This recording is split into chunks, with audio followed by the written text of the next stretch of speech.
Hello, my name is Mrs. Skitt and I'm Head of Humanities at Downs End School. And I'm really excited to hear that you might be wanting to choose GCSE History for one of your options. The course at Downs End is delivered by myself and Miss Heffermel, both of whom are GCSE specialist teachers, and we are very excited by the course that we offer. It has a wide chronological spread, a little something for everybody, no matter your favourite period of history that you like studying. We think the course is really good for setting you up for future studies of history and just in upskilling you as part of our future skills curriculum. I just want to remind you that if you are considering GCSE history, you can also put it with other humanities subjects as well. So if there's more than one humanity that you like, then you are free to choose more than one in the options process. If you have any questions about GCSE history, then my email address is sarah.skit@downsend.co.uk, or alternatively pop and see me in my office or around school, and I will more than happily answer any more questions that you have got. Thanks for watching the presentation. Welcome to the presentation for GCSE History at Downs End School for the options choices September 2021.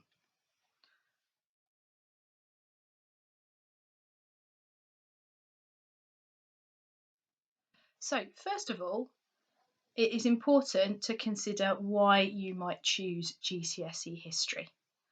Are you somebody who is inquisitive? Do you like to learn about people and key events in the past? Maybe you think you might enjoy history because you're interested in people and their motives. History is a lot about studying the individuals in the past and why they made decisions that they made. Perhaps from your experience at Key Stage 3, you enjoy debating, you enjoy discussing your ideas, and this is also an integral part of our GCSE history course. The main, most important reason why you should choose GCSE history is because you think you will enjoy the subject, that you can see yourself committing to another 3 years of the course, and that you are interested in the events that I will tell you about a little bit later that we will be studying.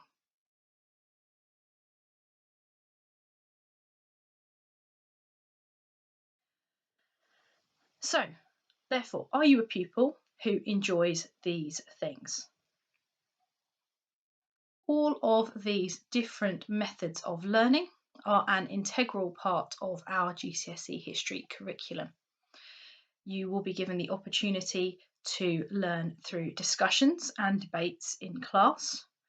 You will have the opportunity to watch visual documentaries and also to listen to relevant historical podcasts. Some of the units of the course will require close study of historical sources, and all of the units of the course will involve you having a digital textbook available on your devices to enable you to do that learning both at home and in school.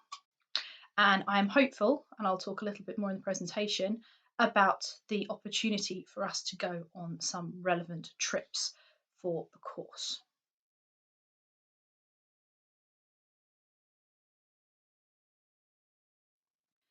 So, the course itself. One of the units that we will study is the thematic study of medicine in Britain 1250 to the present day. That course will begin with looking at how medicine was actioned in medieval times, how those early Middle Ages individuals sought healthcare, and the sorts of ways that they diagnosed their patients, including the drinking of urine.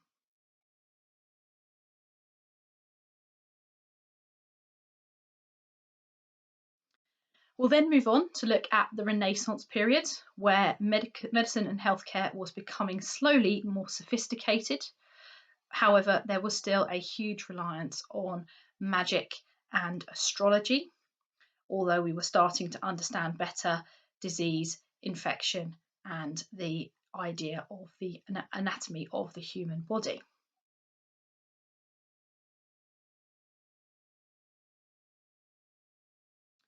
We'll then move on to the next 250-year period of the Industrial Revolution. Now, this is where medicine really takes off, where we look at important individuals such as Florence Nightingale, and we will also look at how surgery moved from being very gory and very bloodthirsty to a much more civilised and indeed safe occupation for both the participants and the surgeons who were doing the surgery themselves.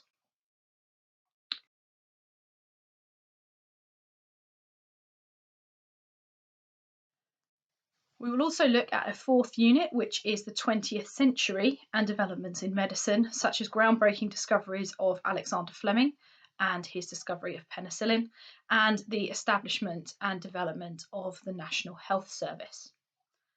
The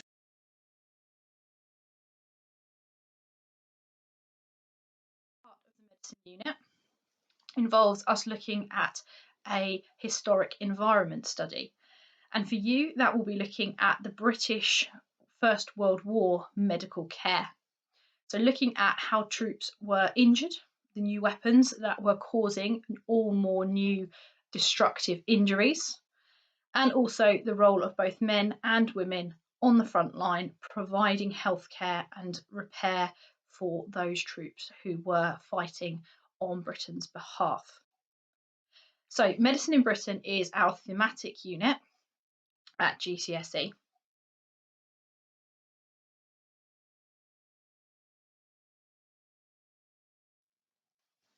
Our British depth study, which we will look at, is the 30 years of Elizabeth's reign, the early part of Elizabeth I's reign in Britain.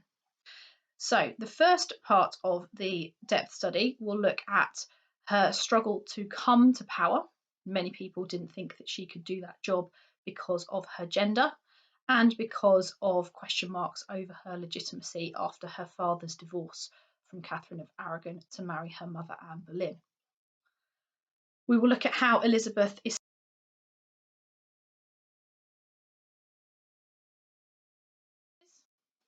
herself as queen and the struggles and the battles that she fought both at home, from plots against her life, including one by her own cousin, Mary Queen of Scots, and threats from abroad, such as the event of the Spanish Armada in 1588, which until that point was the closest Britain had come to invasion since 1066. The final part of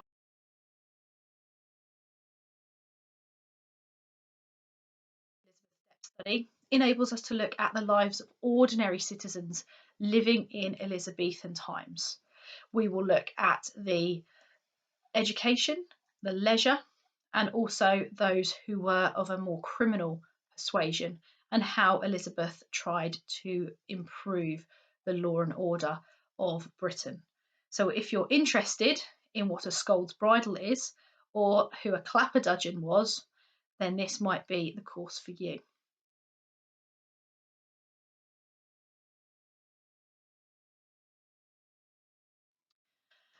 Our period study will be looking at the era of the Cold War, so bringing history right up to date, 1941 to 1991. We will look at how the three countries, Britain, USA and Russia, went from wartime allies to enemies battling for control of Europe, and you will understand what an Iron Curtain is significant.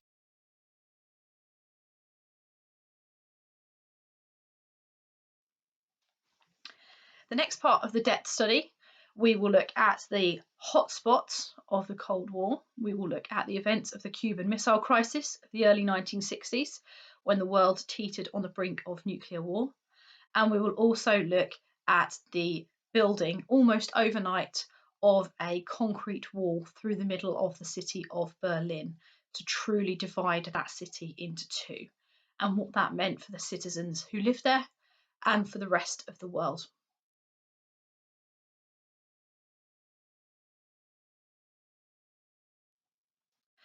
We will also look at how the Cold War came to an end. A number of the events that happened at the end of the Cold War still have significance and relevance in the world that we are living in today, in countries, particularly in the Middle East, such as Afghanistan. We will also look at the nuclear arms races and the fall of that Berlin Wall in late 1980s Germany, and the effects that that had on reunifying a country that had been separate for almost half a century by that point. So if you're interested in more up-to-date history, then the Cold War depth study will provide that learning for you.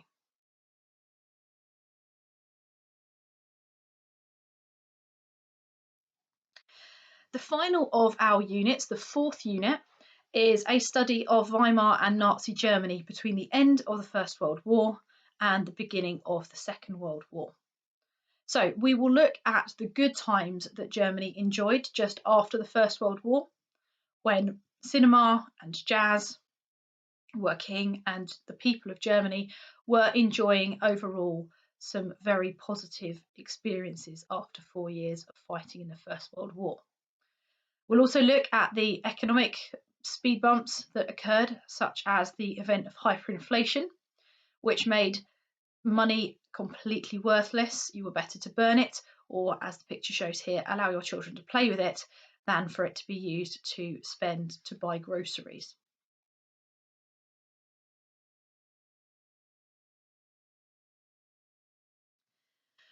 We'll look at the rise of the Nazi Party. How did Adolf Hitler manage in a democracy to be able to intimidate, to use propaganda, and to use his own personal popularity to get his very obscure and small party, the National Socialist Party, into the mainstream and into public appeal.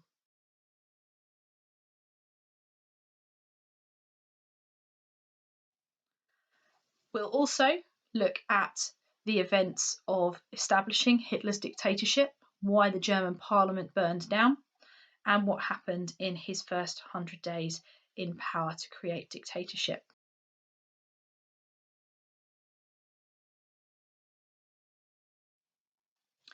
And finally, the last part of the depth study involves us looking at those who abided by and followed the Nazi ideologies and those who were victims or brave enough to resist. A very pivotal point in our 20th century history, and something that, in my experience over the years, students very much enjoy understanding and learning a little bit more about.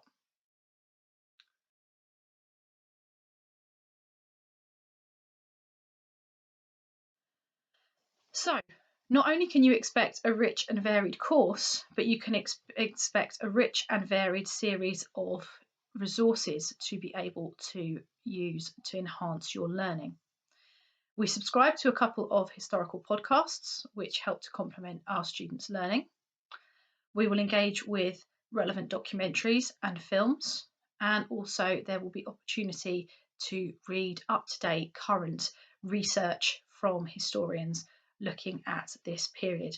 So if you have a general interest in history, then this would be the subject for you.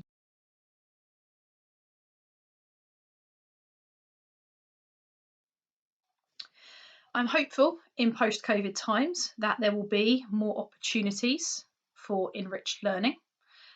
Those will involve day trips and slightly longer residential trips, hopefully, as well as visiting outside speakers coming in to our school to bring the history and the periods that you'll be studying to life.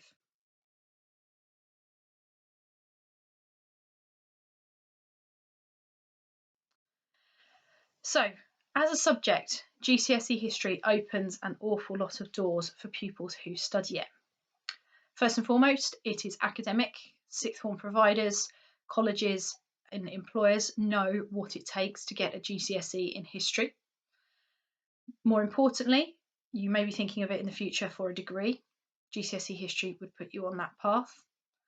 And for employers, it provides you with a huge range of transferable skills. There are so many careers that somebody that has studied history can go into, from law, politics, retail, charitable work, the armed forces. There are a huge range of skills that GCSE history will provide you with that will make you a very, very employable candidate. So I hope you've enjoyed this presentation. If you have any further questions, my email address is on the screen if you wish to email me with those individual questions. And I look forward, hopefully, to speaking to more of you at our forthcoming GCSE options event.